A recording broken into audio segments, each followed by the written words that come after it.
Computer. Okay, hello and welcome everybody, boys and girls. Welcome back to FractalU.com, FractalField.com. I'm here, Dan Winter, as you know, and our co-host, Tufan Guven, geometricmodels.org, is here with our announcements. Tonight's presentation is a new history of Thoth, Tahuti, Hermes, with all the spiritual implications around alchemy and the history of indigenous tribes and indigenous lucid dreaming and indigenous stories that go with Virachocha Quetzalcoatl stories.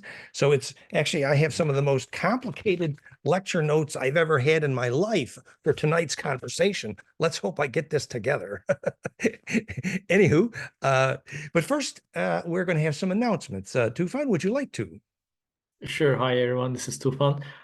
So first announcement is that 3 classes between March 10 and 14th, starting with next week, we have a different time for the Paris time. New York time is still stable with 2 p.m. New York time, but Paris time changes to 7 p. 7 p.m.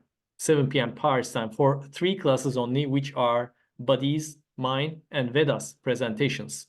And then we will get back to normal 8 p.m. again afterwards. But so we are fixing to New York time always, except for our very last 2 events, which are in May. But we will announce that again when the time comes. And next week we are meeting with Buddy James about his beautiful Doherty sets and golden scaling. He has amazing implosion geometrics of Doherty sets, which he will be connecting it with the physics of Dan Winter. So we are excited about that. And Dan, do you want to say anything about our new upcoming event? Yes. So, well, first of all, just to say that the time change is only because Europe changes to daylight savings times after the USA. That's why a difference. So we stay with 2 p.m. New York, but because Europe doesn't change till later, that's why it's only 5 hours difference for the first couple of weeks. So it's just because daylight savings time is different on the continents. Okay, so yes, Tufan is right. We're excited because our plan to do a major international conference for the 4th time this year is cooking beautifully for about September 1920. Begin 4 days in amazing countryside beauty in France with fun and toys. And oh my God, it's going to be really cool. And the website is almost ready. We'll be announcing that next week because Tufan is wandering over here to play with us in France this week, actually. And we're going to be doing our homework for many things. And also the piezofire.com new manual and new audio files, etc. We're going to be getting that together. And we're going to be catching up because we're victims of our own success. So many people interested in piezofire that Tufan's coming over here so we can get our show together because we're shipping them as fast as we can. So it's all good, all fun. Okay, so now I'm going to remove pin here from Tufan and put the pin back on me. Hopefully I remember to smile. So tonight's conversation, I noticed the long hair. The long hair is because Valerie said I needed to be a hippie. No, because we missed the hairdresser's appointment. No, because they want to call me Papa Noel around here. Anyway, so that's the physics of long hair. No, so tonight's conversation is to put in context the huge and powerful history of Thoth, Hermes, Virachocha, Quetzalcoatl, Ningishida. The reason that the royal line of Egypt exists, Thothmosis, sons of Thoth. The reason the line of David exists, Tehute, DWT, Tahuti, Thoth. The reason the North Pole is called Thule. The reason the Holy Grail bloodline, the Black Madonna, exists, because that is the children of the royalty of Egypt. The reason that the study of alchemy even exists on this planet, the reason for the existence and entire purpose of the entire history of the Templars is Thoth, Atlantis, and the study of alchemy he brought. So the big picture, and I do mean big picture, of the history of Thoth, Hermes, Virachocha, Quetzalcoatl is what we're going to try to assemble tonight. And let me say in advance, the picture is so big that I ain't going to be able to do this tonight. But I'm not going to finish the story, but we're going to have a lot of fun trying. So first, I'm going to give an introduction around what I think is the ancient history of Thoth, Hermes, Virachocha, Quetzalcoatl.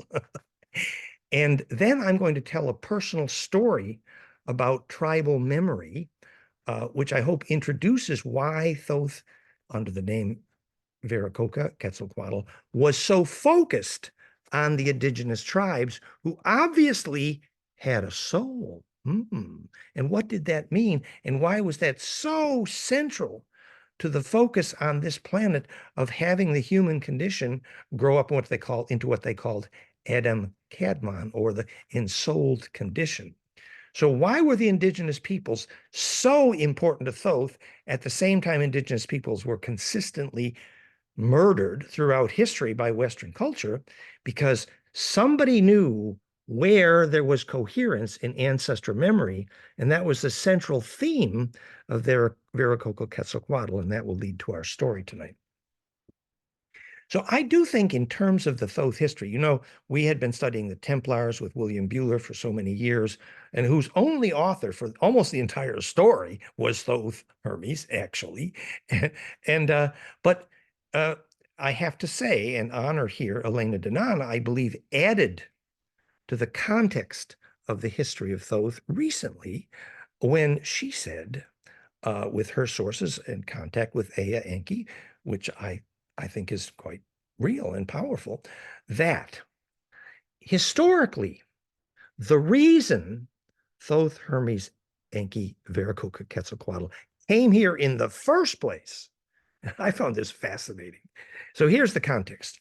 So the father of Enki, Ea, a guy named Anu, who was the leader of the Anunnaki Empire, which is one of the biggest empires in the galaxy, ancient, called the Dominion. So the leader, Anu, father of Thoth, Enki, and Enlil, he gets sucked in, he gets tricked into a marriage with a Draco queen. Ooh. He gets sent, well, okay, we got properties all over the galaxy, and your first heir will inherit like a quarter of the galaxy if you just marry a Draco. Ooh, trouble, trouble, trouble. So then when Enlil is born by who later called Yahweh, was born by the Draco, half wife of Anu, there was trouble. And the trouble was even so when they dispatched their crew here toward the solar system. Purportedly, they needed gold to repair the home atmosphere. There's many reasons. There were resources here, and DNA is part of the gold. The gold was literally called the spice. But anyway, when they sent the team, the Anunnaki team, to Earth, Ea, for whom Earth was named, Ea, for whom water was named, oh, EAU. So when they dispatched the team here, guess who came along? A guy who was at that point named Ishka, later called Ningishita Thoth Hermes, came along to be, quote, the alchemy teacher for Enki Ea, and to deal with the fact that they already knew that the half-brother Enlil Yahweh, actually named U, who was half Draco, was going to be big trouble. There was trouble in the family already. Ooh. Anywho, so Ishka at that time, later called Thoth, was called the alchemy teacher. Actually, I think Dune is actually an accurate historical rendering at this point, and it was called the planetologist Leto or Leah Kynes. Liet Kynes is the planetologist, the guy who knows how to turn planets green. That's the guy that played Thoth Hermes in the Dune series, Leto Kynes. We can go into that story. It's fun. It's about the dragon current, and the spice must flow. And the spice occurs in the dragon lines, which are the magnetic lines of the Earth. And in those magnetic lines, those dragon currents forms the gold powder, because gold powder is stabilized when capacitance is implosive, which is one of the primary functions of the Ark of the Covenant, implosive capacitance designed to stabilize the gold atom in the monoatomic state. White powder, the mana, the spice must flow. So the history story here is beautiful, it's colorful, it's intense, but we need to understand more of that context to understand what was happening later when, in the battle between the brothers, it was primarily Enlil Yahweh who dispatched the planetoid that sank Atlantis, named Thule, after Thoth Tehute. And that flood is related to the Lesser Dryad story, as many has looked up. And so actually at that point, Enki Ea lost the battle with the half-brother Enlil Yahweh, the half-Draco, and the result was that he had to leave part of his team of planetologists here, Thoth Hermes, Virachocha, Quetzalcoatl. And what did Thoth do at that point is he went to all the centers of the most advanced indigenous cultures, teaching them not just, agriculture but astronomy and ultimately how to use the magnetic line for a global wireless power grid, for example. So it was actually Thoth Hermes, we believe, who designed the fact that the circumference of the planet divided into 7.8 hertz, later the Schumann cascade, which is a phase conjugate pump wave, which is how the pyramids, called the Hummer, made global wireless power by pumping out coherent longitudinal from the phase conjugate pump wave, which is the Schumann harmonic cascade, which was designed by Hermes, Thoth, the pyramid builder. So there's a huge context here to having the knowledge to turning planets green, having the knowledge to seed life on planets. And this is a project which is the context of millions of years, actually. And I think Elena Donato is doing a fairly good job of telling that story as well. So the story that we want to tell is of the tribes. Remember, I grew up with the Iroquois and the Seneca, and I began to have Kundalini symptoms, actually. Why am I telling you that now? Because the story of tribal memory that I want to tell you has to do with the fact that I developed some clairaudience after having Kundalini for so many years.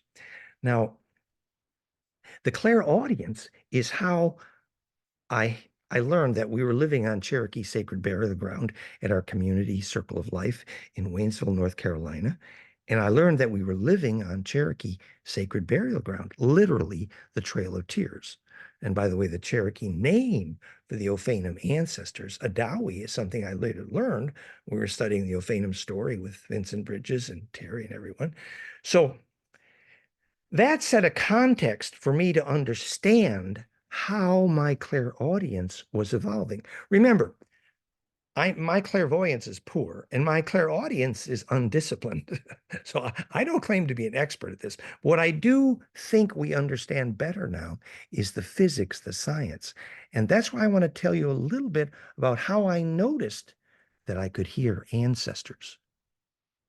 Remember, when we teach these kids this brainwave harmonic series, EEG of implosion at flameandmind.com, and they make alpha to gamma cascade, looks like a caduceus in their brainwaves, a golden ratio cascading in their brainwaves. And as that implosive compression happens, the kids say, oh, I see a vortex inside my head, a tunnel appears, and then a ball of light, and then an eyeball, and then they can see without their eyes. And so we're teaching kids the physics of basically bliss, and then they see without their eyes and all the fun stuff happening. We're going to have the kids at the conference this year in September. It's going to be cool. That's our dream, is to really empower the kids. But the point is that many of those kids who learn to see without their eyes, correlated to alpha coherence in the brainwaves, many of those kids become clairvoyant. they start seeing their dead grandmothers, and the parents freak, at least the Western parents freak out. The Eastern parents, it's normal for them. Of course you're seeing your deceased ancestors. It's normal. And it's teaching us the physics of what is clairvoyance, which is the coherent ability to prehend, which is to say, to coherently couple with the wavefront, the longitudinal or compressional wavefront, exactly like the Olmec phoned ancestors with an obsidian or phase conjugate mirror, or like Dee and Kelly, did their clairvoyance with angels with the black Aztec mirror, the showstone. So this ability to prehend, to couple, to phase lock with the coherence of the longitudinal is related so importantly to the physics of clairvoyance. So the physics of clairaudience is actually related. Valerie, if you could either just close your door or turn the volume down. I'm getting an echo here. Sorry, guys. Okay. So I was studying the physics of clairaudience at that time in my work with Bentov. And that's a part of this story we need to tell now, because it's going to set the stage for what we do in a minute with Andrei Puharich and Bentov and the ancestors. So here's the Kundalini site. So here's me. This is the documentary on the biophysics of Kundalini, which is related to the physics of clairaudience, goldenmean.info/Kundalini. And this is my teacher, Ben Bentov, in his book, Stalking the Wild Pendulum. And here, I was actually in Bentov's lab where this was done. These are 156 meditators tuning an audio oscillator to figure out what frequency they're hearing in the ringing in their ears during bliss and Kundalini. People who have bliss and Kundalini, they often hear ringing in their ears. And this is almost transcending tinnitus. It's deeper. Because we consider that our Valerie, for example, believes we know in a way which ancestor is calling by which ear is ringing.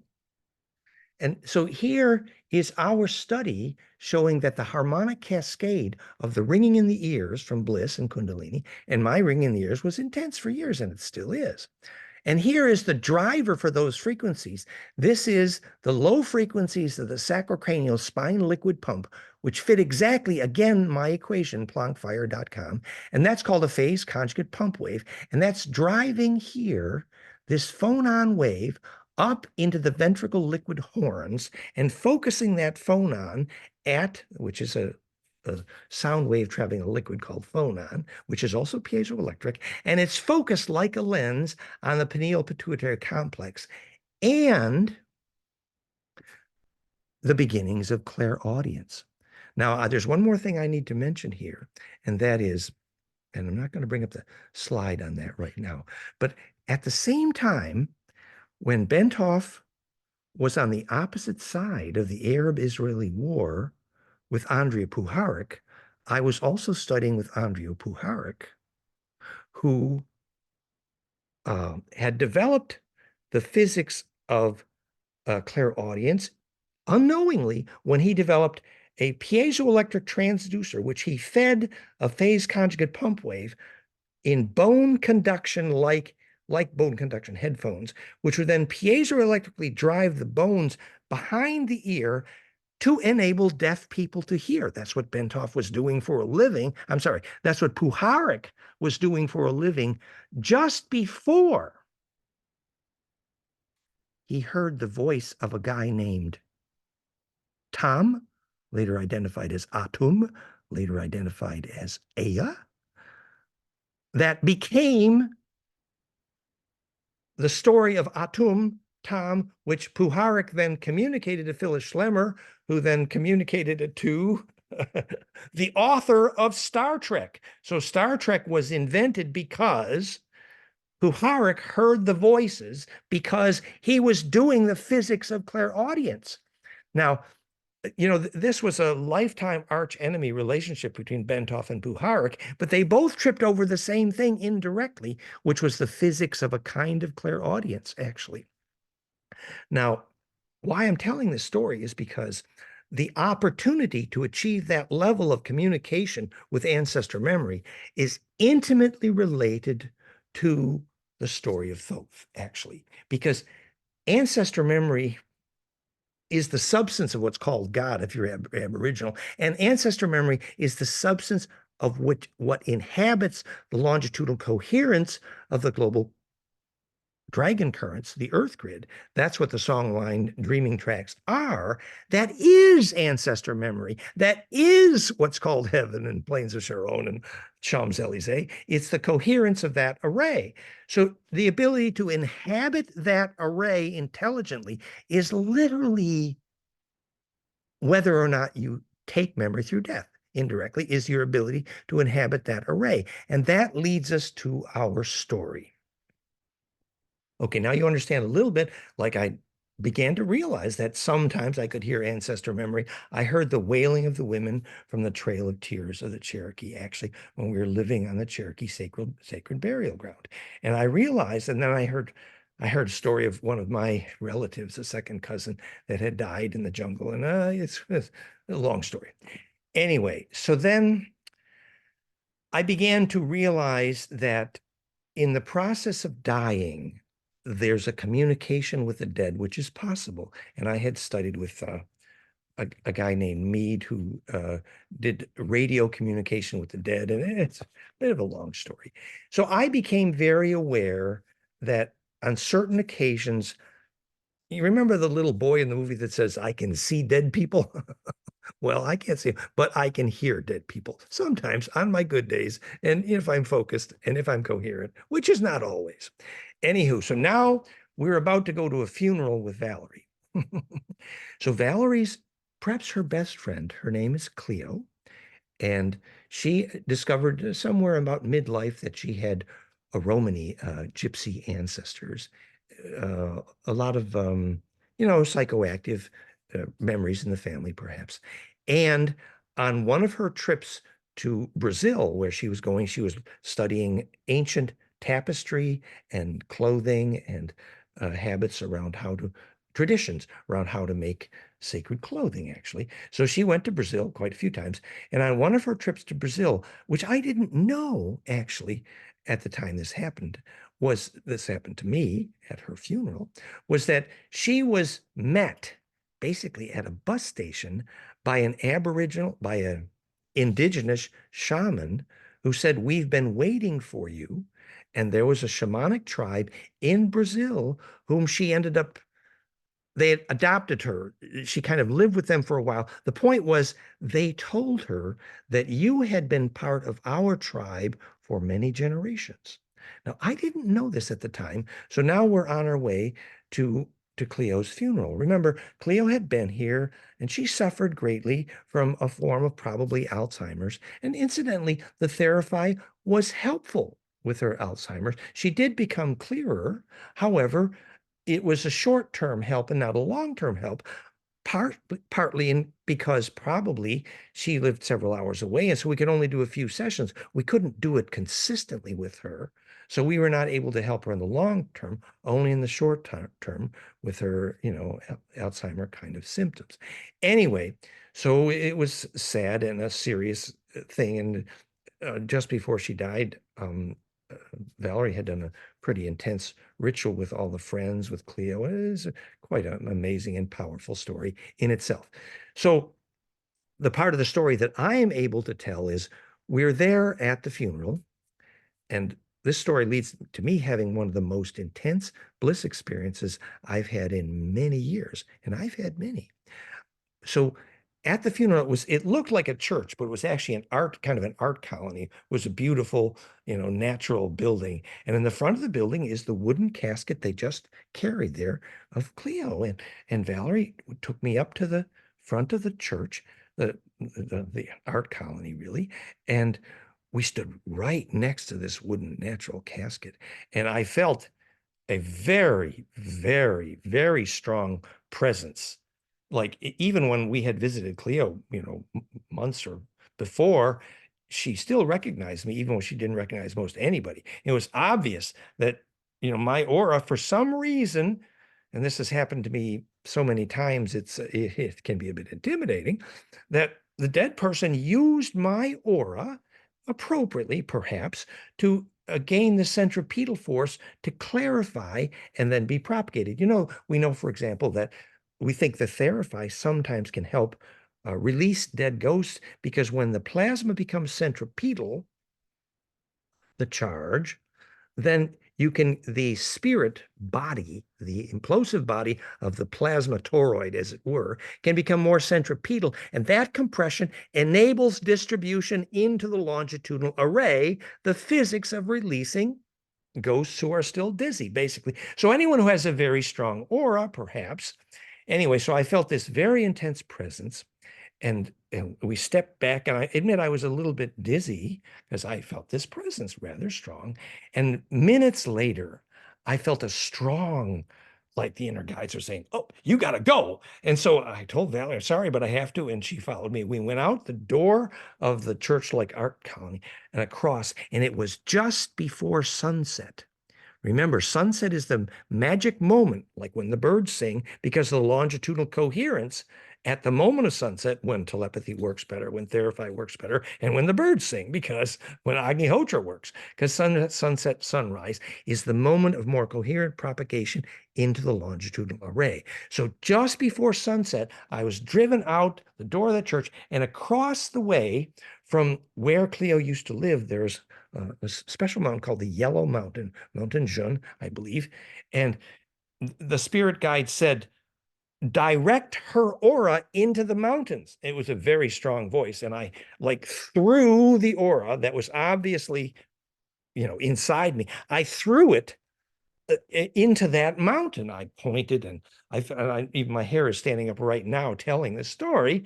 And minutes later,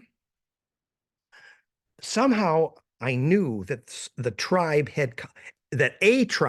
had come for her, and they took her from that mountain. They used it as a slingshot into the heart of the sun. And I followed that aura, and I felt the most intense hair-raising bliss. It's just, I sat in the vehicle and my hair stood up, and I was just electrified for like a half hour. And it was really very intense. It was obvious that she was being taken through the heart of the sun by the shamanic tribal community and guided into the river of ancestor memory. That was what was happening. And I melted. And so then later we went nearer to where the burial was. And the inner guide said, Cleo's spirit is no longer in the burial ground. No, Cleo is gone.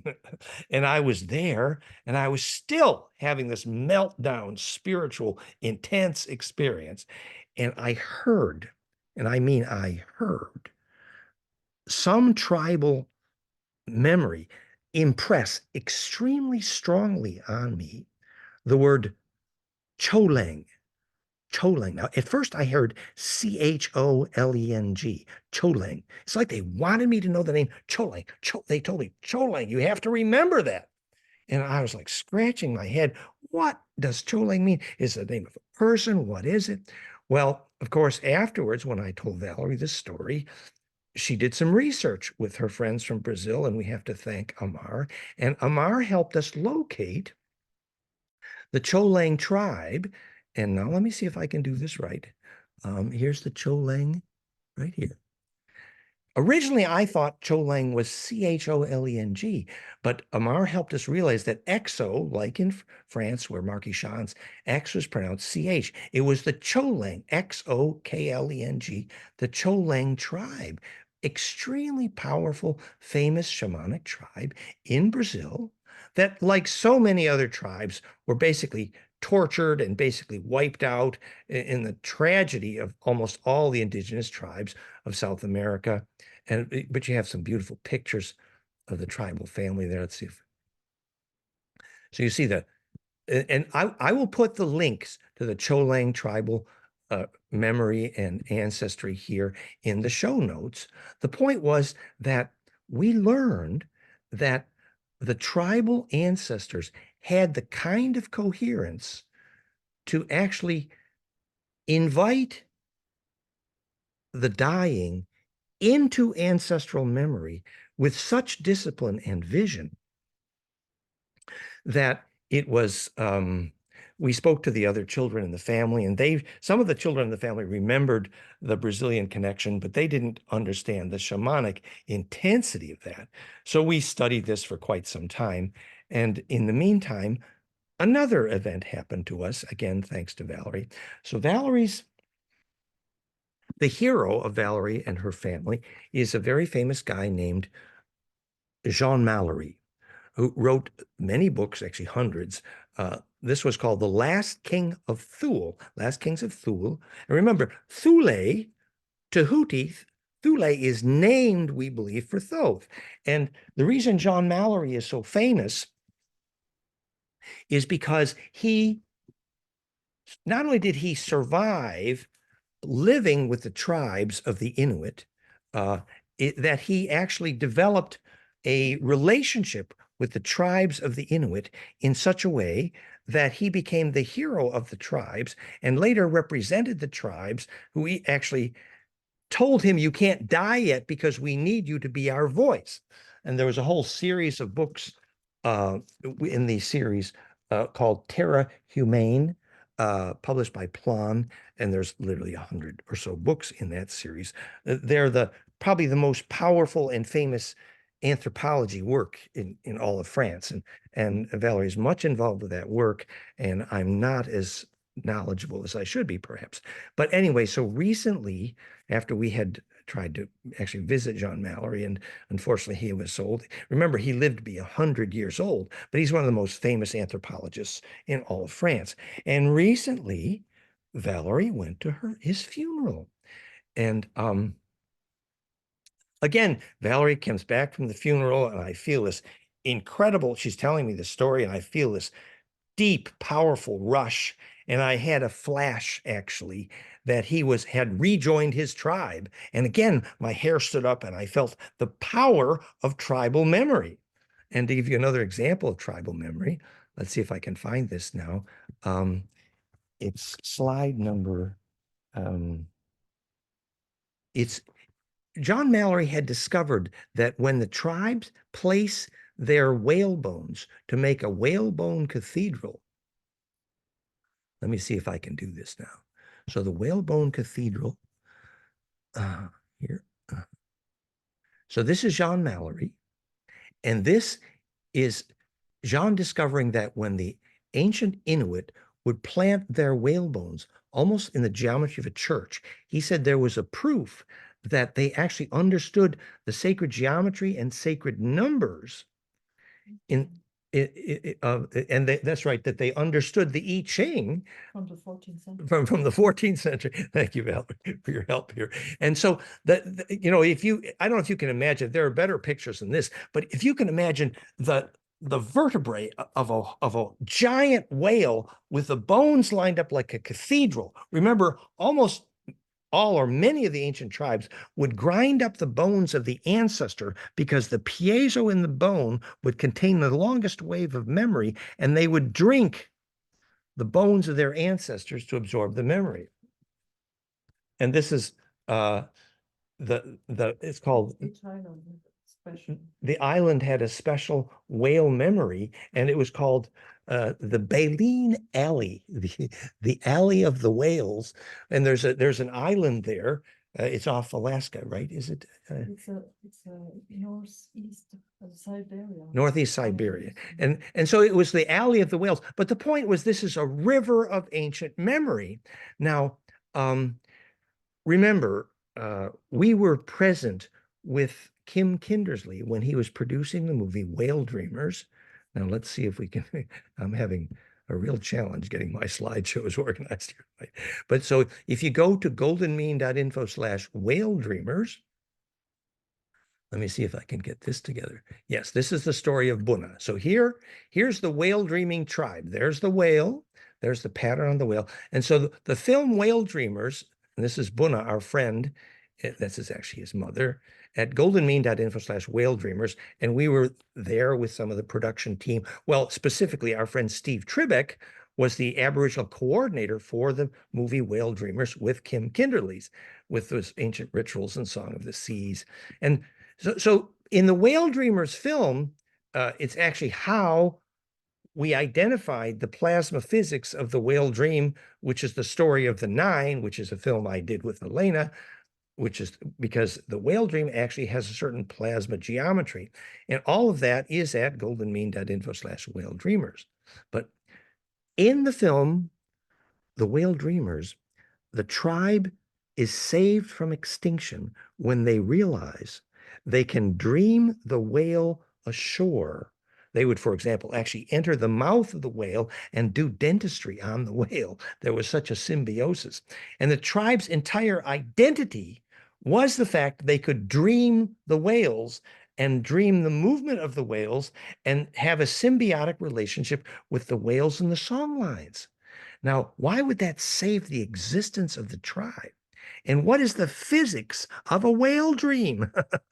Well, it's a longitudinal coherence, a very long wave. You know, there's a famous whale that's singing at like 26 hertz. The frequencies of whale sounds are amazingly phase conjugate, as well as they are global. They're inhabiting a global phonon coherent longitudinal array. So if you can do a whale dream, that indicates you're developing the coherence of ancestor memory, which is the only real physics of ensoulment. So again, how is this how is this related to Thoth? Well,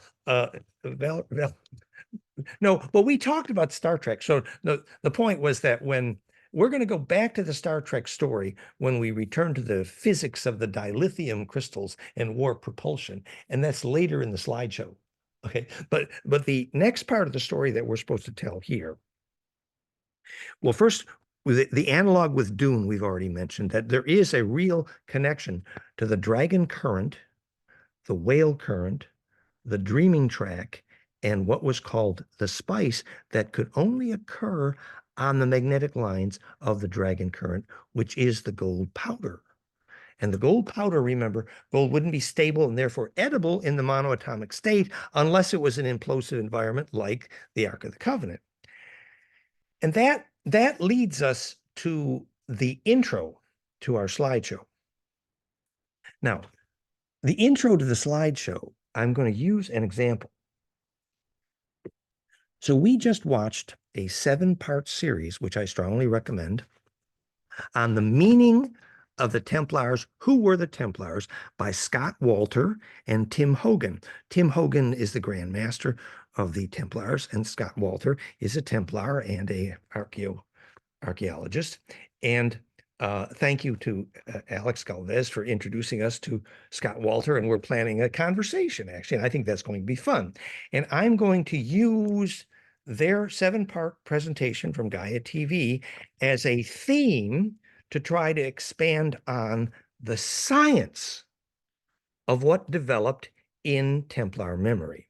Now, the reason that's a good segue to our slideshow is because they continuously insisted that the reason for the existence of the Templars and their purpose throughout centuries of history was to reinvent, to redeem, to restore the Atlantean Thoth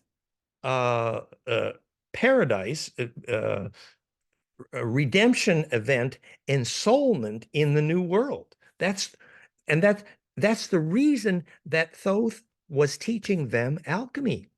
And remember, Thoth says, yes, I'm here as the alchemy teacher. So first of all, what does alchemy mean? Alchemy means the non-destructive charge collapse. I emphasize the word charge collapse, which is literally what PlanckFire.com is, which enables isotope transition, non-destructive compression, and how you transition isotopes to make gold. Literally, it is to conserve spin density, which is where awareness exists. Alchemy in the aura, as well as alchemy of making gold. So in that series, I wanted to say I admire their history work, but I think we can do dramatic extensions of the physics, actually. And that's the reason we're going to use some of that story. So, for example, in Scott Walter, they're saying, well, the Ark of the Covenant, and I guess here we need the slide, share screen, slideshow, keynote, and the Ark is, I've even made some notes. Let's see if my notes work here. So the Ark is slide number 40. Okay, here we go. So they're suggesting, here we go, Ark. Okay. So they're suggesting the Ark was able to be levitated because the presence of the gold powder enabled floating. Well, I suggest it's a bit more fun than that, actually, that the capacitance between the gold wings on the Ark was phase conjugate and implosive. And that enabled the centripetal charge that would stabilize a gold atom in a monoatomic state, enabling spin density. And when the gold atom is stable as a monoatom, it is edible. Now, the other thing is that and I have to thank Chaz and Audra. Chaz, priestessalchemy.com, I believe, who became the alchemist, gold powder maker for Pat Flanagan after I introduced them, who realized that when they called the manna, the ormes, the spice must flow, when they called that Holy Communion, they called it showbread. Well, why was it bread? Well, because they had to bake it. Well, do you know why they had to bake it? Because there was a shaggy red algae which literally feeds on the gold nanocolloidal called the red lion in the tanks. Remember when Giorgio Tsoukalos said, you know, if you retranslate in Ancient of Days, what the meaning of the word ark is the transportable one with the tanks. Well, why was there tanks in there? Because that was holding the brew. The brew was the shaggy red algae who was eating the gold nanocolloid and rendering it monoatomically stable and therefore edible. But before you ate it, you had to bake the bread. This was literally the manna from heaven, because there would be a sulfur residue. You got to bake it off, otherwise it don't taste good, actually. So there's a very interesting story of the history of the Ark. Now, we believe the Ark actually, and I think Walter and Tim Hogan got it right, that there were dozens of these arks, not just one, actually. And they show a picture in the film. And it's quite a good film. But I don't think they realize the ET context. And that's why we are here.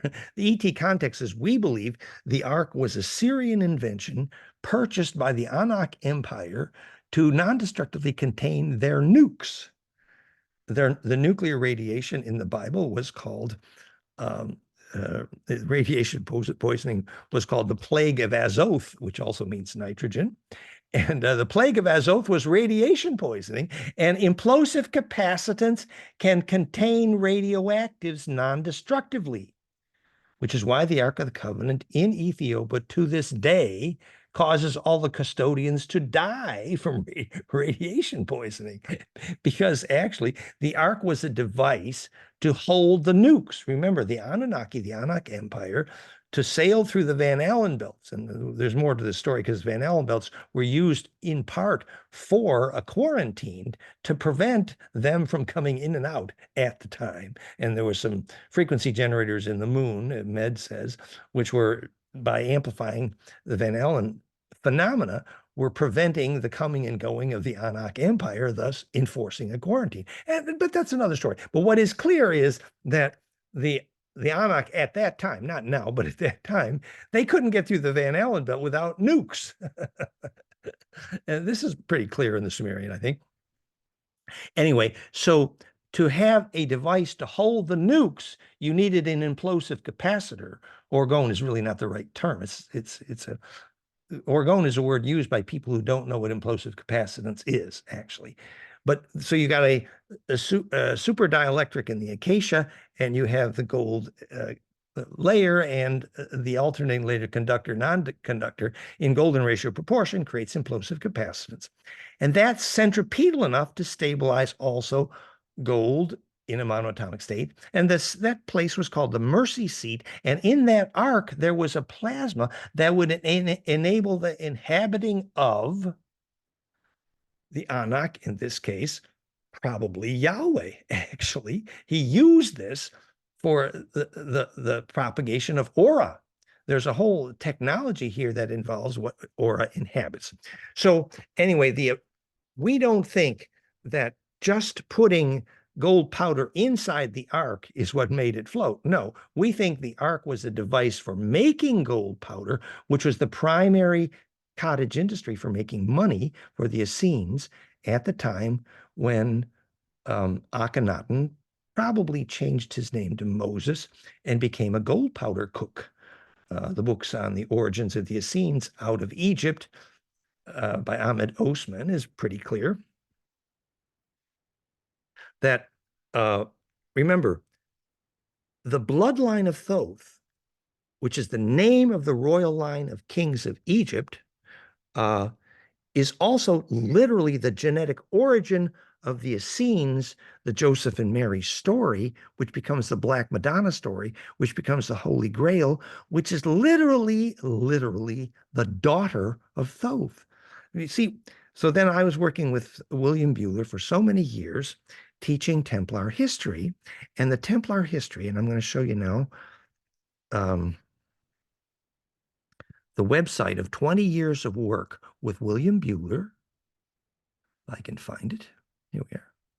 So here's William Buehler, goldenmean.info/Buehler, Buehler, who was one of the master Templars of his day. And he's doing all this work to map the geomantic grids, which he calls the Rochelle grid, which the Templars called the repair of the fabric of time.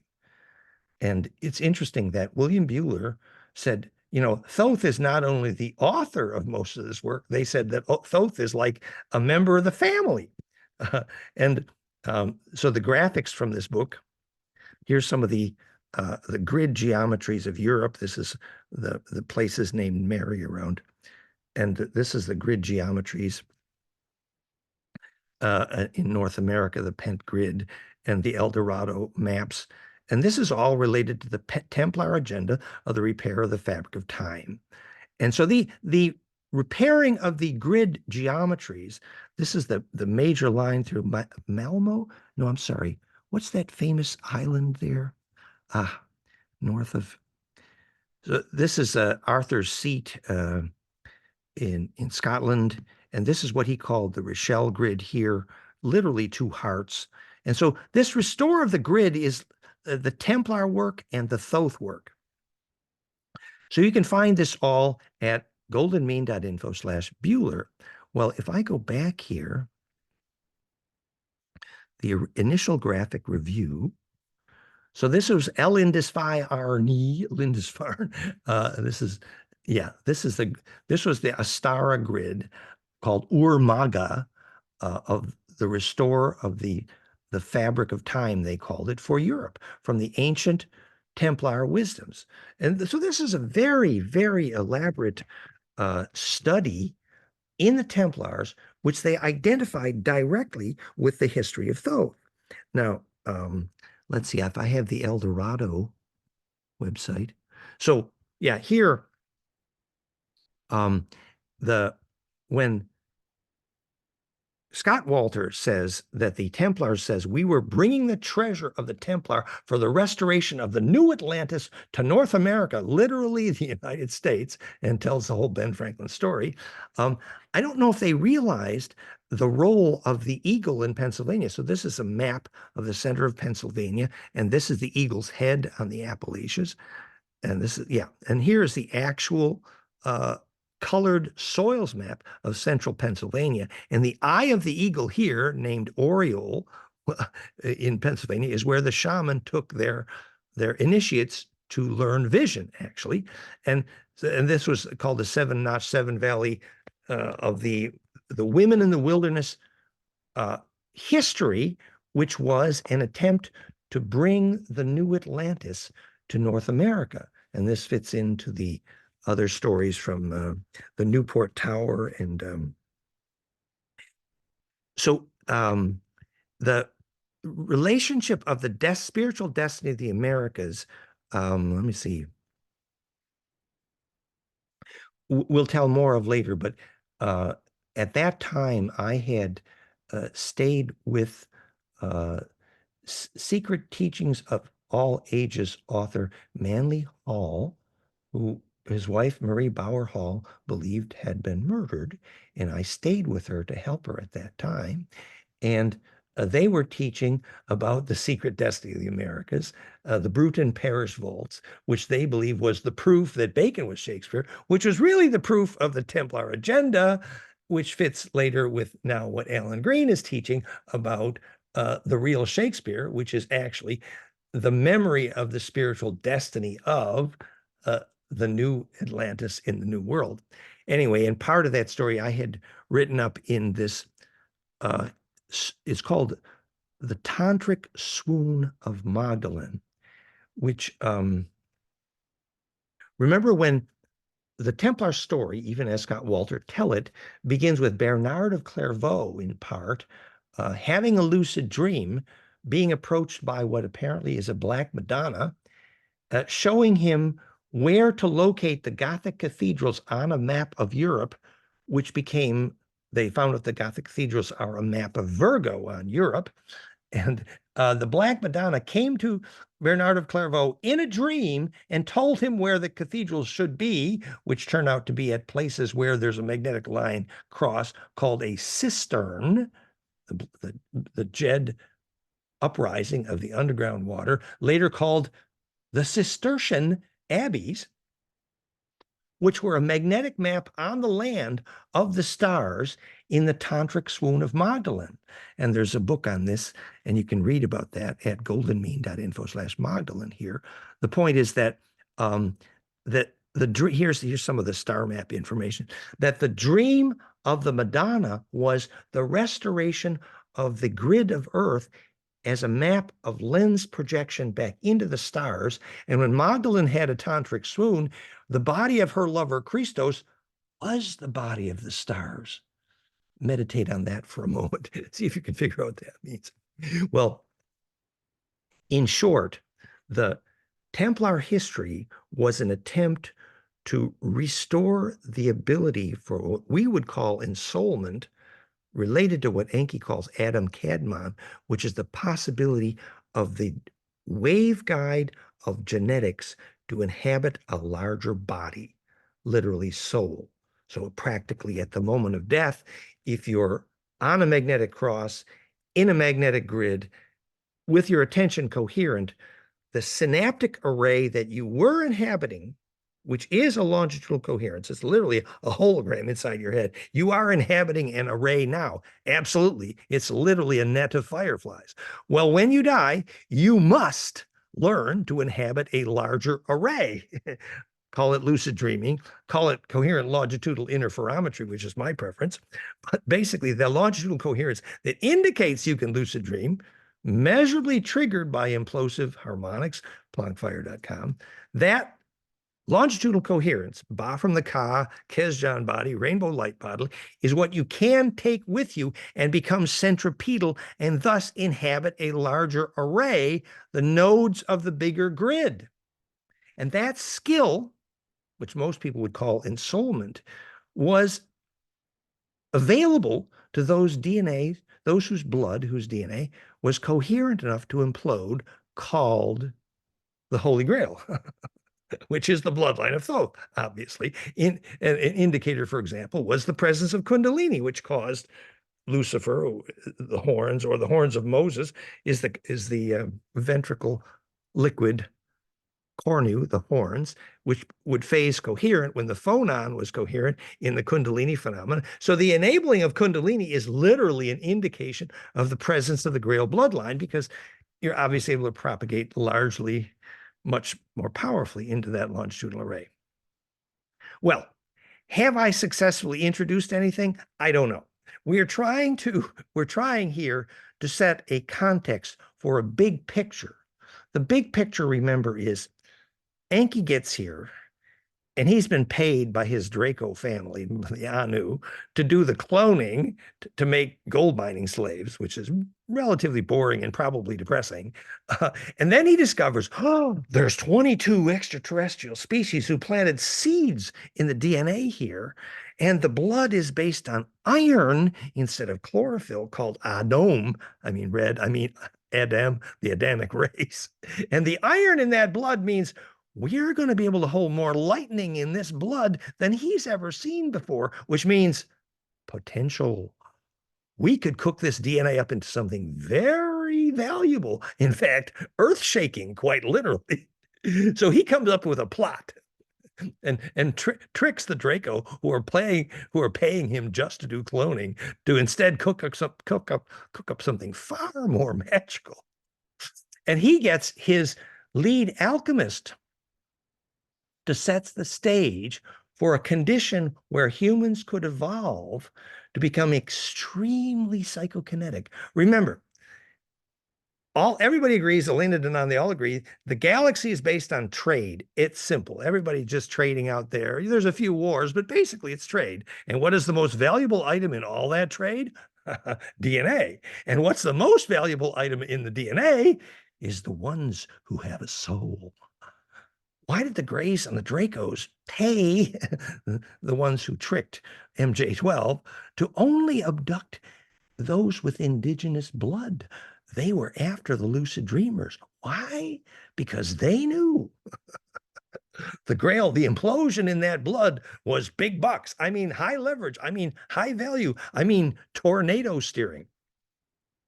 So on that note, I see it's almost 9 o'clock and I've carried on ridiculously, but I'm just about to start the slideshow. What's the web address of that page that you were showing with the dark background?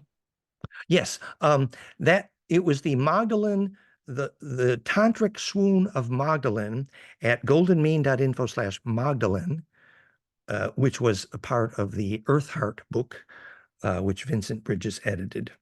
And that's also going to bring us to the Emerald Tablets section.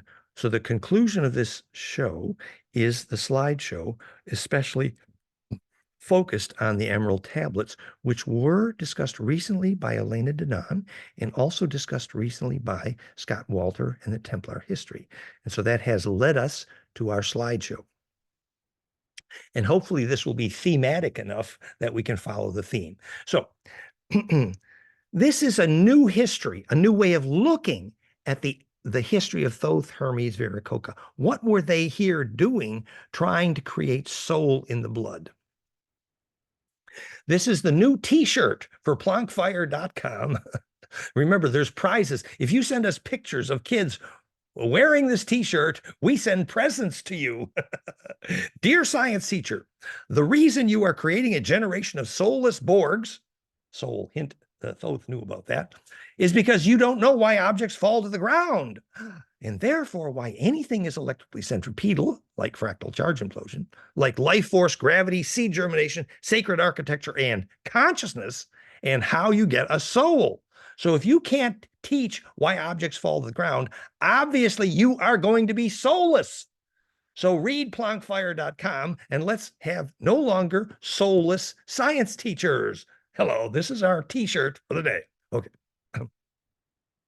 So essential physics here, in terms of why objects fall to the ground, as in the famous EM, electromagnetic drive, is that the microwave in the trapezoid implodes or phase conjugates.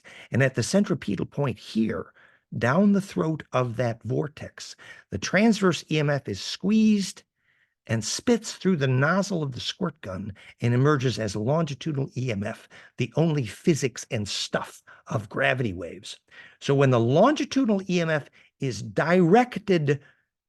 propelled directionally, that is asymmetrically in one direction only, that is called a gravity drive. Hello. And this is going to give us a new understanding of the Mercury vortex drive, the Vimana, the Nazi bell. So down the Mercury vortex, and this is a secret, is going to be developed in more detail in an upcoming lecture from myself at FractalU.com entitled pyramidwirelesspower.com, and we'll be going into this more detail. But the brief summary is, and why you need to know this in order to understand what Thoth is doing, is to understand what's happening in the vortex. Imagine this vortex is the vortex of charge in the superfluid of charge plasma called your mind. So your mind is literally that vortex. And when it comes to a point or is squeezed by something which is implosively centripetal, like a golden ratio cascade in your EEG called flameinmind.com. So when that vortex becomes implosively centripetal, at the nozzle of the squirt gun, the transverse EMF is spit out as a longitudinal wave compressionally and directionally. And that is why the Vimana Nazi Bell flew. And we are going to tell you some secrets about that that no one has ever learned before. Hello. We learned, for example, why the Mercury was red. In all the Vimana Nazi stories, it's a red Mercury. Well, it turns out that they put an iron powder. The secret is the wetting agent to make the iron powder soluble. And that's our little secret sauce. It's our Kentucky Fried Chicken secret sauce is what's the wetting agent. So anyway, when you make the iron powder soluble in the mercury becomes conductive. But now I'm going to tell you something that no one in history has ever explained on this planet. Why is that mercury vortex famously often radioactive? No one has ever explained that before on this planet. I'm going to tell you right now. Because just as in Paul Brown's nuclear battery, an extremely low level of radioactivity made the electron array quasi-superconductive. Ooh, they could get enough radioactivity from welding rod to make the Paul Brown nuclear battery, and that would enable that gamma, low-level gamma radiation would actually create a quasi-superconductor. So if you want the mercury vortex to be quasi-superconductive, you need your mercury to be low-level radioactive. Hello, nobody on this planet has explained that before, and that superconductivity would then enable the longitudinal wave propelled out the center to be more directional. And calling that the vril, in my view, is common but childish because it's the wrong term. It's longitudinal coherent EMF. So this is how it's happening. And this is at the throat of that vortex, you have what's called the Grail. Choosing compassion. And we played this many times. You've seen it. But you see what the Grail is. When this happens in blood, perfect embedding, self, not self, squirting pine needle, it becomes implosive. So it is the physics of gravity making in blood. And revolving that spin It's the physics of bliss in blood. You know, we've done that too many times. Okay. And so the angle of that vortex, as Charlie Zeiss helpfully figured out, 76.34 degrees, is because that makes the piezoelectricity golden ratio and therefore implosive, therefore recursive, therefore plasma projective, therefore gravity making. So this is, again, the picture of the vortex. This is why Schauberger's vortex made gravity and it made electricity from gravity, because being piezo, there was an electrical pressure difference between the narrow point and the wide point. And that voltage difference is actually how you made voltage from gravity. And that is the physics of the vril, the Nazi bell, the Vimana, a mercury vortex story. And so we actually made gravity by winding coils implosively. You can read about that at fractalfield.com/implosion. And here is this. If you align the Earth equator with the solar equator with the galactic equator, and then have that recursive spin phase align, like not only is sunrise, sunset lining up, equinox, solstices line up, but galactic equator is lining up, and that becomes initiatory into a larger mind because of the longitudinal coherence at the 90-degree cross points. Okay, next part of the slideshow is the story of the Emerald Tablets.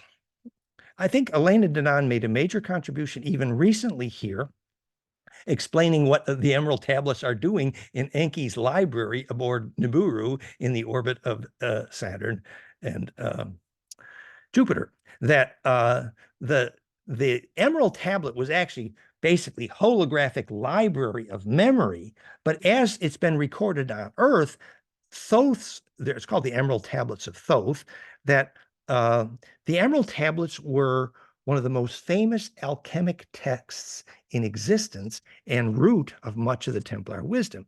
So in my second book, Earthheart, goldenmean.info/book 2, edited by Vincent Bridges, Vincent suggested that I had created a new Emerald Tablet. Now, Vincent was one of the best, probably, alchemists and historians on the planet at the time, in my humble opinion. And so he wrote his translation of the Emerald Tablets, referred to also by Scott Walter in the History of the Templars. That which is below is like that which is above. Ooh, this is the how things proceed in unity, as above, so below. And so the microcosm fits the macrocosm, earth and fire, from earth to heavens. Basically, he's saying that if you understand the golden sun, as above, so below, recursion perfected, fractality perfected, compression perfected, alchemy perfected, then you understand the principles of the universe. That's what Vincent is saying the Emerald Tablets text is. So here is me, who had not heard of the Emerald Tablet at the time, in about 1987. That's a while ago, isn't it? So I didn't know who Thoth was. I didn't know what the Emerald, but I realize now that Thoth is whispering in my ear, basically. Remember, I wake up and Teresa and Alan, our Ophanum experts, say, well, Thoth is an old family friend that's whispering in my ear. And William Buehler, the Templar expert, says, Thoth is an old friend that just whispers in my ear. And the Templars say, well, Thoth has been whispering in our ear for, So I think probably Thoth was whispering in my ear too. And this is what I wrote something like 50 years ago. The universe is made of one substance. The compressibility of this universal media, I now call it a superfluid, absorbs form and memory in wave shape. The universe has one wave shape, the sine wave, and Fourier transform means that you add these sine waves in different frequencies and you get everything, which is a standing wave. And I said the ratio is sacred and the scale is profane. Well, guess what? I missed something there, because the scale is sacred too, if you know what Planck fire is. So the ratio is sacred and the scale, but I was close.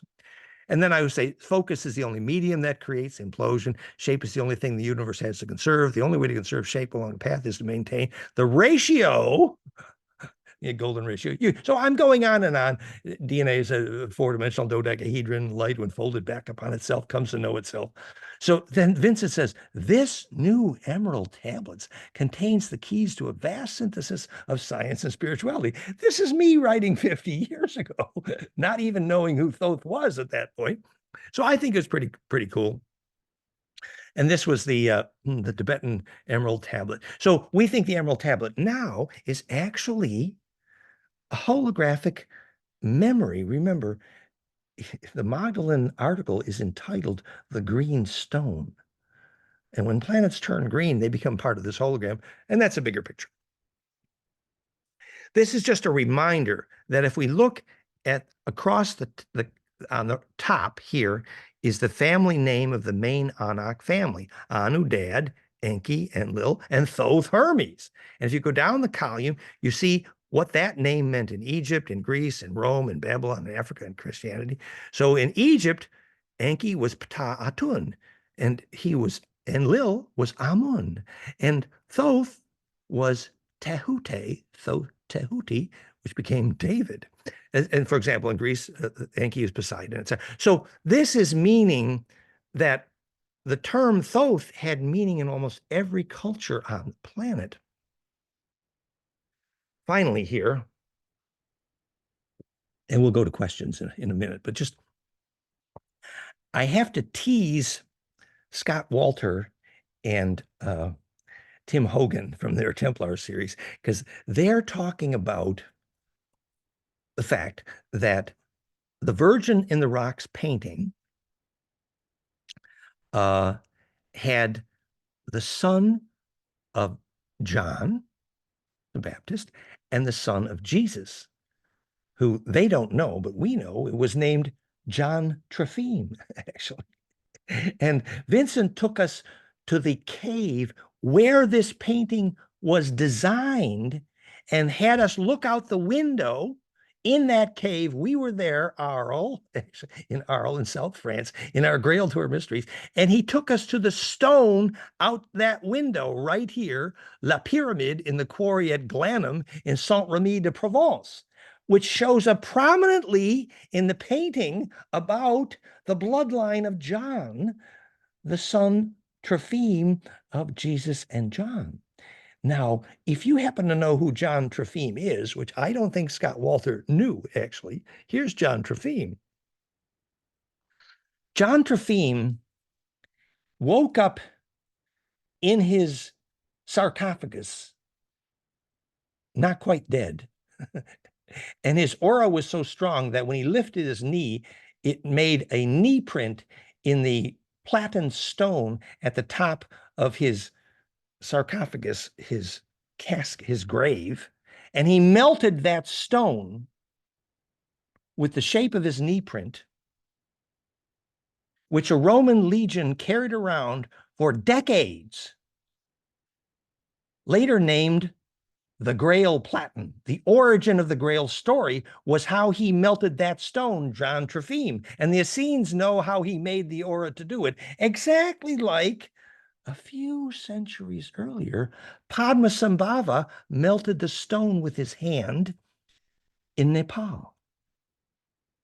Now, it was Vincent Bridges who pointed out to me that Padmasambhava was actually the name Sam, who's Enki's other name. Hello.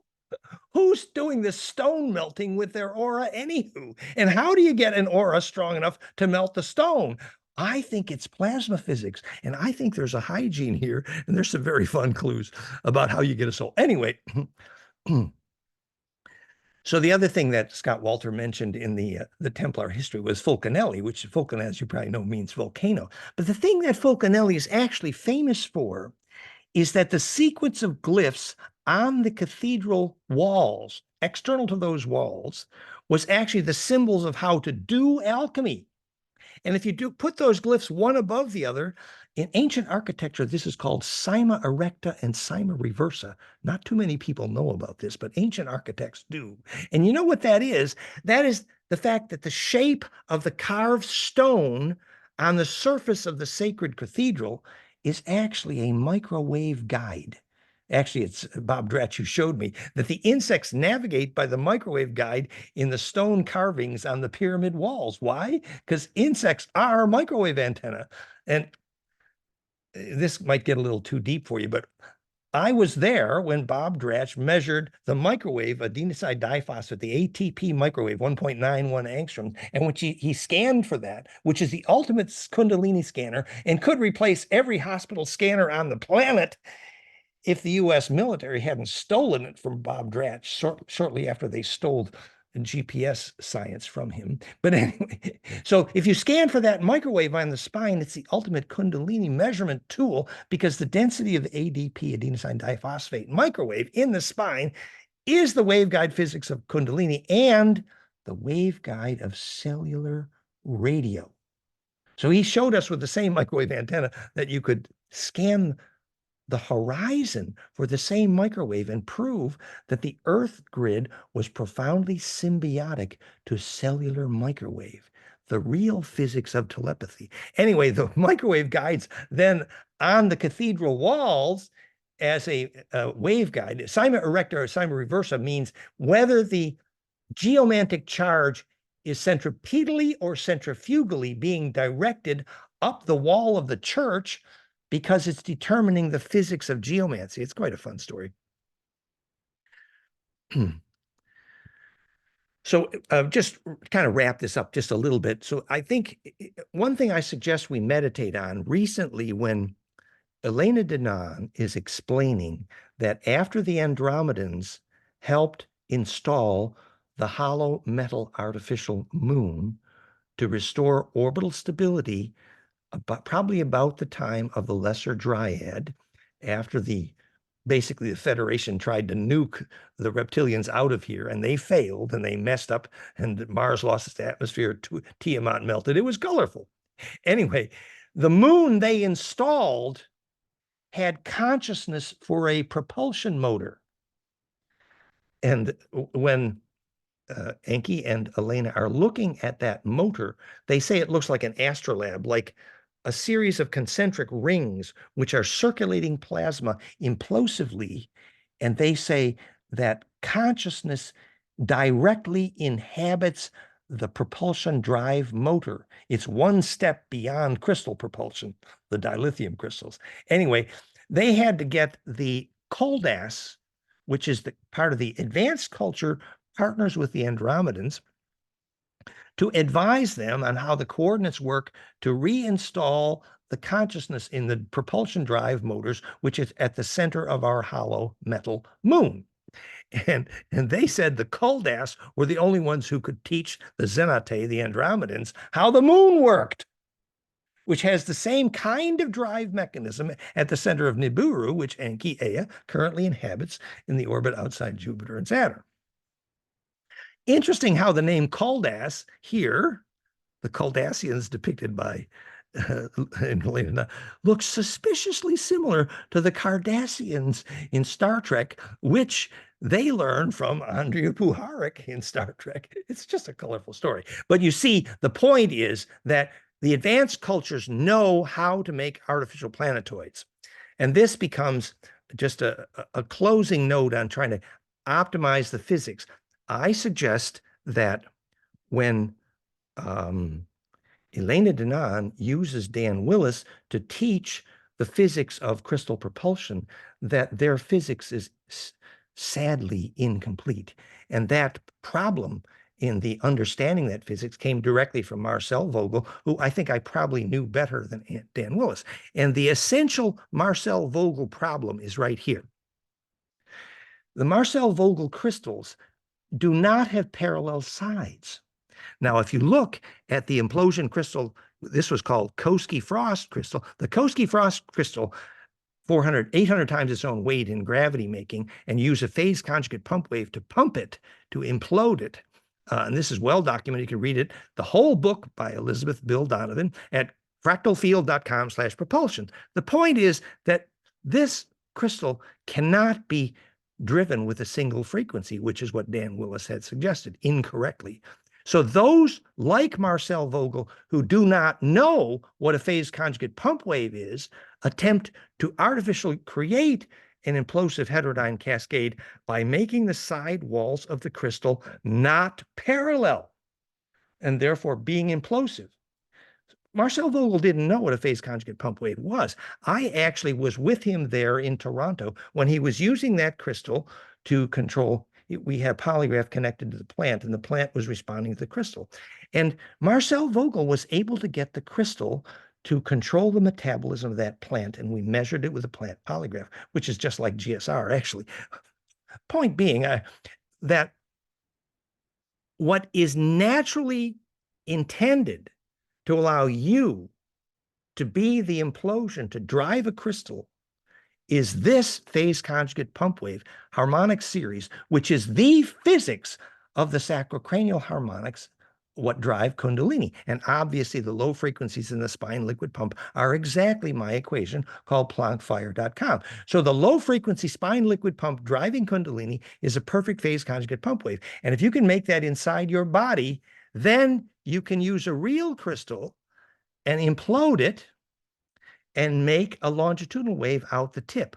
But if you don't know what a phase conjugate pump wave is, then instead you make the sides of the crystal not parallel to try to approximate a phase conjugate pump wave, which is unsustainable and not accurate and not self-generating. So the point is that when Dan Willis says you just put one frequency in this crystal to drive it, he obviously doesn't know what a phase conjugate pump wave is and doesn't know how to efficiently make a longitudinal wave in an implosive piezo crystal called the dilithium crystals in Star Trek or the Koski-Frost crystal in the books on the physics of that crystal. And if you look at the crystal at the center of the Excelsior craft, you can see that crystal is going to have parallel sides. It's not a crystal that has a concave or has a conic shape.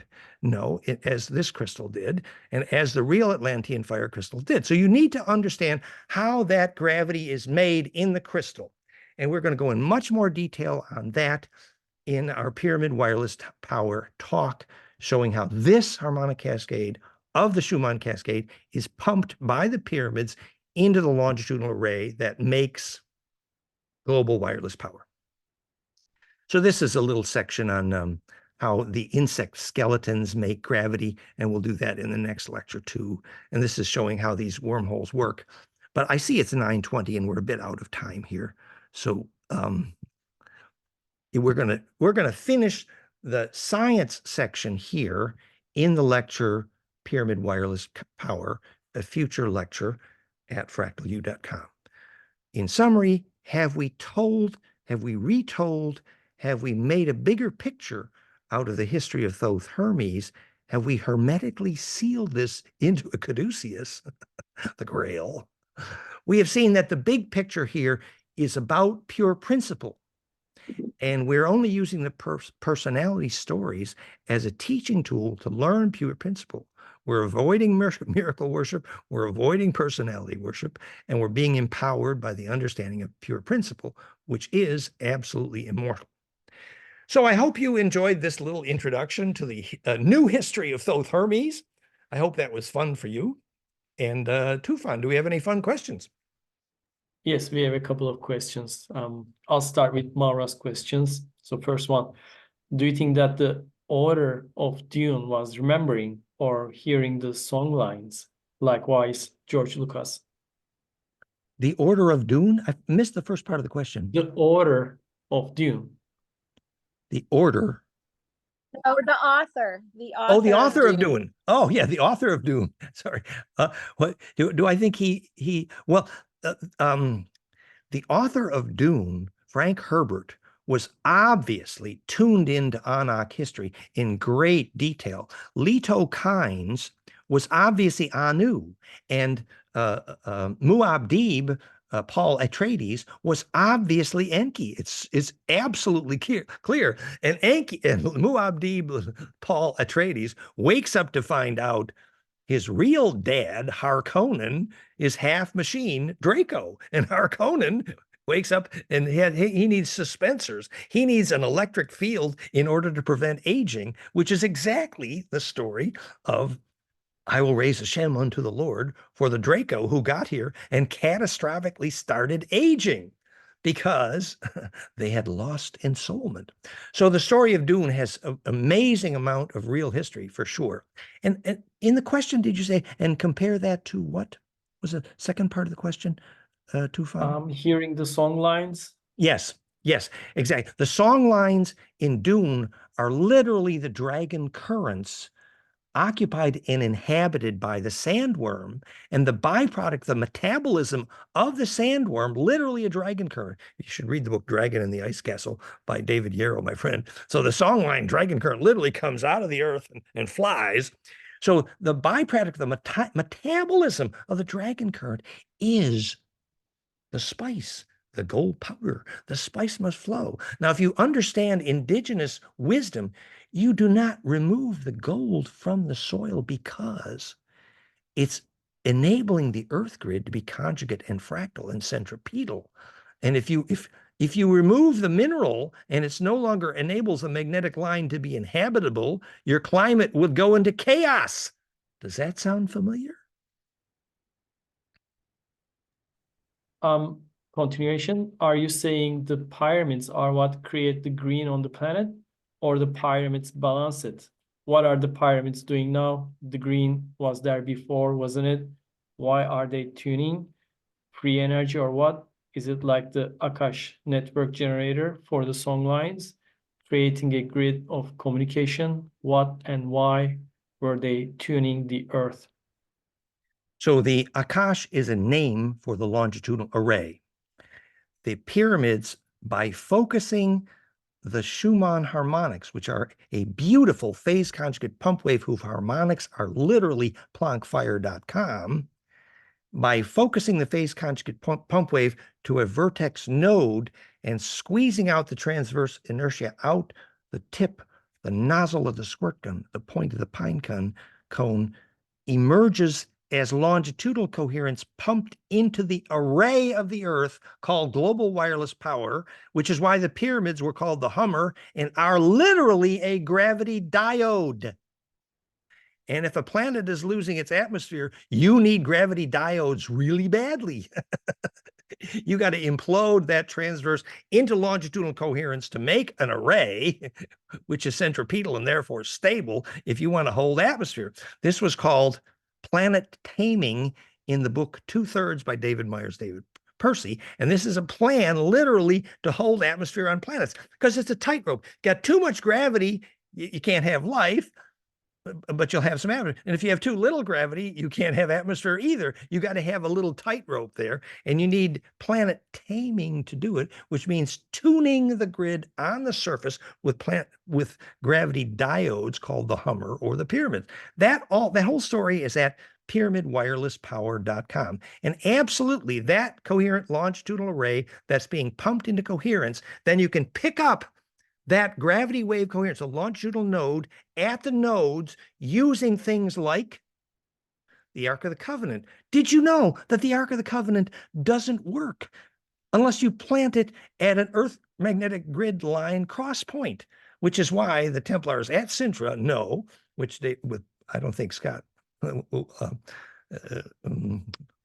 don't think the authors of the Templar series know that, but our Templar sponsors at Sintra showed me the pictures of where the Michael line enters the cave off St. Michael's Island in the Azore, exactly on the Michael line, which is where the real ark was, or one of the major arcs was. And the reason you had to plant the ark at a magnetic line cross point, also where Therapy works better and cathedrals work better, is because that centripetal force enables the ark to work, the gravity diode. So it's all about this dodecaecosa Earth grid of longitudinal nodes where telepathy is enabled, where nuclear critical mass is reduced. It's absolutely about understanding that array. I don't know, how did I do with that question? Awesome. Thank you. I understand now. Great. Okay. Great. Thank you. Thank you. Next question, too, Founder. Yes. Since you mentioned Yate Wate, could you please share whether you have studied the physics of the keys of Enoch? Well, at my article, goldenmean.info/Yahweh, I show that the phonon geometry, if you pronounce Yod-He, Vohe accurately, is two opposing light cones, as we replicated spectrograms of the Hebrew alphabet by Carlos Suarez in my first book, Alphabet of the Heart. So the phonon of the geometry of two opposing light cones, this power spectra of properly pronounced Hebrew letters being the shape of the letters themselves for obvious psychokinetic regions, the optical hologram is the audio hologram. It's pretty cool. Anywho, so Yahweh was a name for two opposing light cones. So to call someone a Yahweh was just to say this was someone who could inhabit opposing light cones. In this case, this is literally the plasma shape of Orion. You can see the pictures, goldenmean.info/Orion. So for Enlil Yahweh, half Draco, and obviously the largest plasma parasite probably in the history of the solar system, literally called the Grim Reaper, not a good guy. For him to call himself Yahweh was like, he's a wannabe. He ain't the real thing. Because we believe that, like many of the ascended masters, frozen in the astral because of inability to make their own bliss juice, condemned to parasitically eating human plasma as their only way to survive, that Yahweh was literally the largest plasma parasite in the solar system, named the Grim Reaper, who comes to eat your soul at death if you don't get it, actually. And that Anne Rice had a lot of that story correct when she said the ancestor of all vampires was a guy named Enkil. If you understand your history a little bit, the pieces start falling into place. But there was more to that question about Yahweh and, about Keys of Enoch. I believe that Enoch was a name for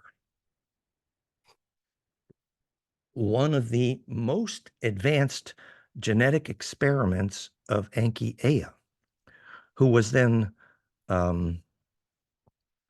we could say, abducted by the Draco ancestors for inspection. The high Draco ancestors, ringed dragons, are connected to what we call a seraphim. And we're not always parasitic. No. The high dragons were a very advanced culture. I think the story of Theuba, it's a French book, Theuba, about returning to Thuban, which is in Draco, to find the Draco ancestors, which our recent secret space program survivor we interviewed here said, the Queen Draco. At that time, the Draco were breeding hermaphroditically. That is to say, they were asexual. But when they converted to breeding sexually, a disaster happened, and they lost long-term memory and what we would call ensoulment, and became partially parasitic. And this relates to the fact that even the Draco, whom we call the fallen ones today, referring to the inability to take memory through death, they literally forgot how to make a soul, and loss of long-term memory is a key indicator of loss of ensoulment. And that should sound familiar to humans who have lost long-term memory. Next one. Can we create our own arrays with placing people in some way over the planet and then do some phase locking coherence work? Oh, that's a fun and wonderful thing to do. Absolutely. You get your shaman and you place them at the nodes of the array and you start your hologram cooking. You'll be steering tornadoes in no time. Fabulous, fun, cool, good. Yes. Okay. Ivo asks, but why again are they in need of gold slaves if they can alchemize as much as they want?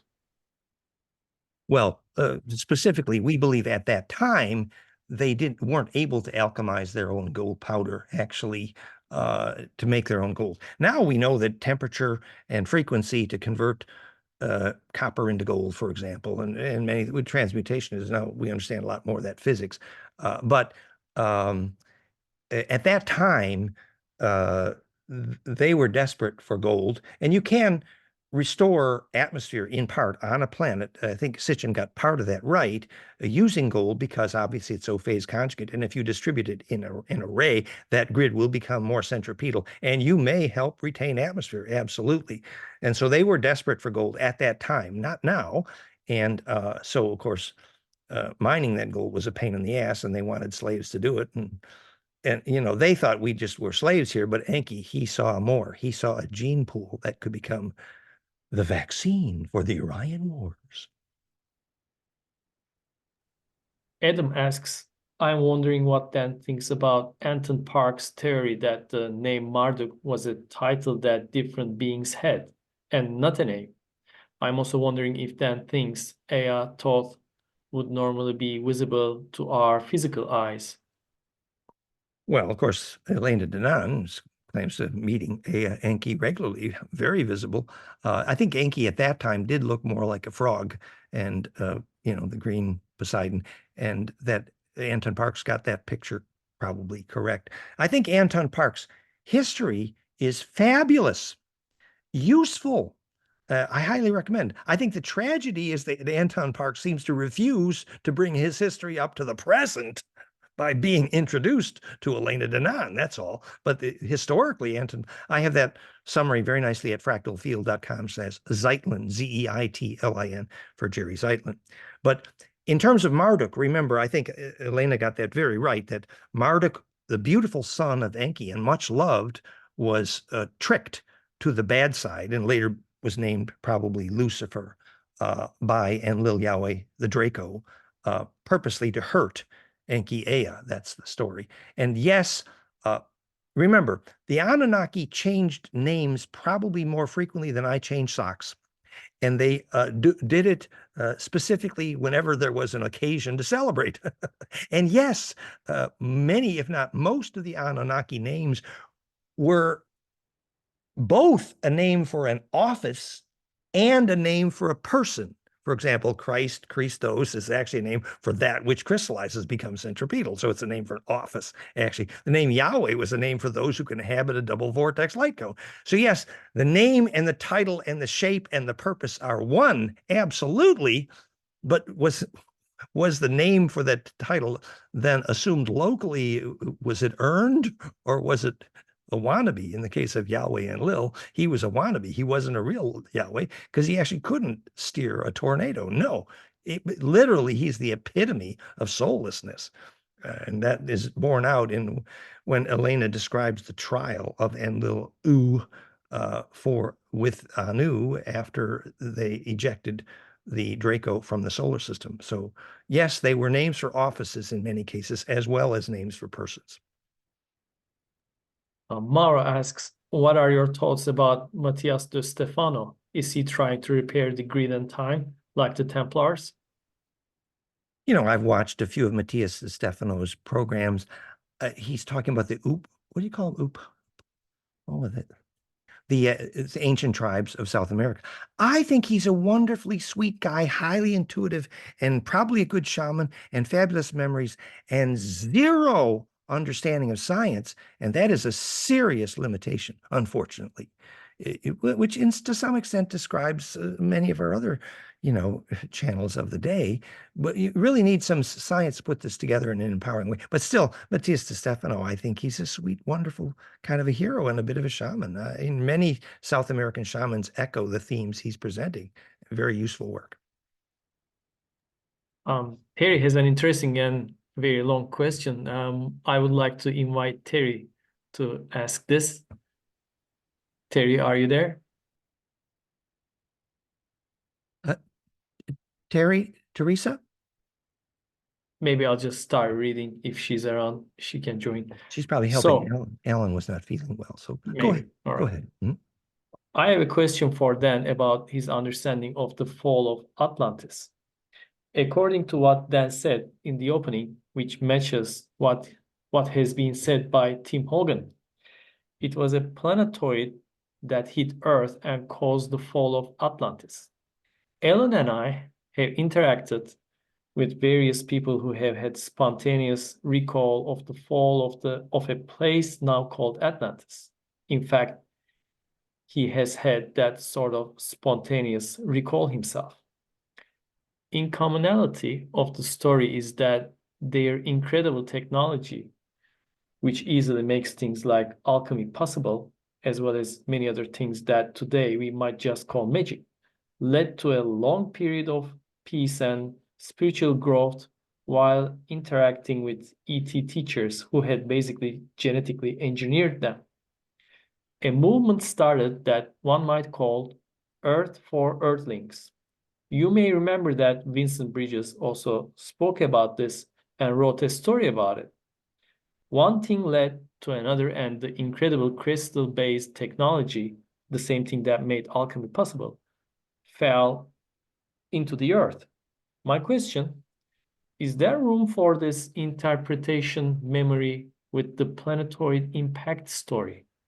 Could that story itself be a kind of memory insert?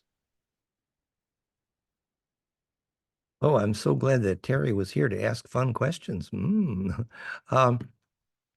So, two versions of the story of the fall of Atlantis. One related to the story I just told from many sources that basically Enlil the Draco managed to steer a deadly, call it a planetoid or meteorite, that basically wiped out Atlantis, directly intended to wipe out Enki, Thule, for whom Atlantis was named, and why the Palladians actually called Atlantis reptilian, just because that's another story.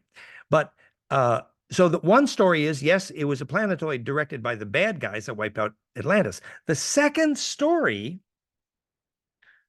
the Atlantean fire crystal called Tuoi stone by Edgar Cayce, and the fire crystal physics, what I just spent a great deal of time talking about, that is blamed also for the fall of Atlantis. Now, interestingly, it is said that because the Atlantean priests, originally under Thoth, Hermes, Thoth and Enki, but ultimately susceptible to very many controversies in the evolution of the Atlantean culture, not ultimately under the control of Thoth and Enki, although originally the even concentric rings of water and land, which is a perfect implosive capacitor, which obviously is why Atlantis was called Atlatl, which means a projectile, because it was a projector of coherent longitudinal. That's why the water land concentric rings were perfectly implosively capacitive. That's what Atlantis was.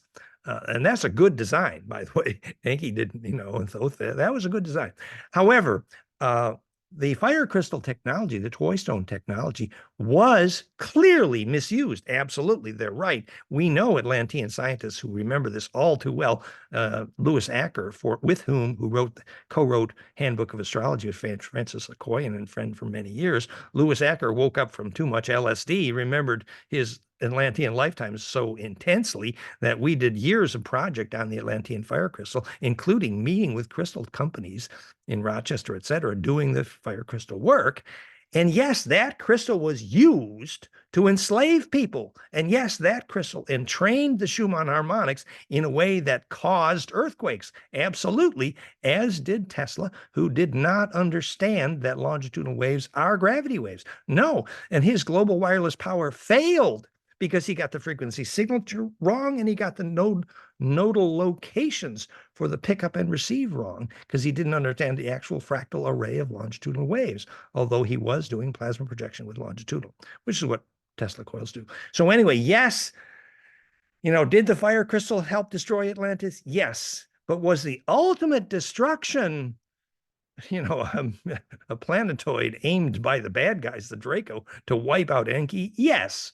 So I think those stories do fit together, and they fit together also in the sense of a karmic lesson, which was if we don't understand implosion in liquid crystal, which is how DNA makes bliss, and implosion in a physical crystal, which is what a fire crystal is, then we are going to have to repeat that karma. We don't learn the lesson of history. We are condemned to repeat it. Thank you. One last question from Oscar about ensoulment. It needs the charge density of orgasm, and I assume it rings out into subtler harmonic layers, soul, and compress them down here. Is artificial insemination then completely soulless, or just extremely poor latency to heaven?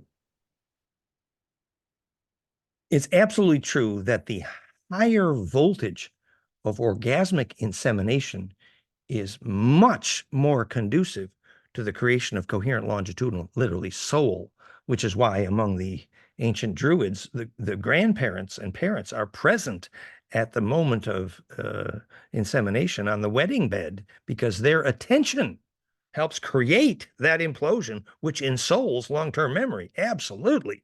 And it's literally true that lack of orgasmic climax is related to eventual loss of ensoulment. Absolutely true. Because implosive compression is what connects the nodes of the array for the same reason that cesarean section, which prevents the implosive squeezing of the birth canal, eventually leads to the loss of long-term memory and loss of ensoulment. It is the physics of remothering.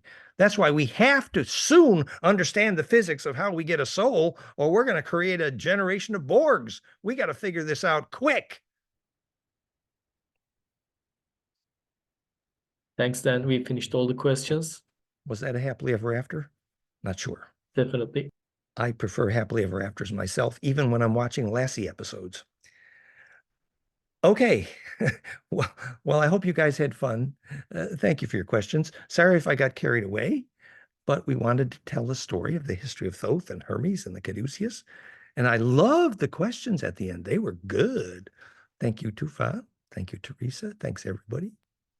And thank you. We'll see you next week. It's been wonderful. Thank you. Blessings. Thanks for being family. Bye, Jenny. Bye, Ann. Thank you. Thank you. Bye, Jane. Good night. We Thank you all so much. we carried on, but oh well. Good night. Good night, everybody. Bye-bye. Bye.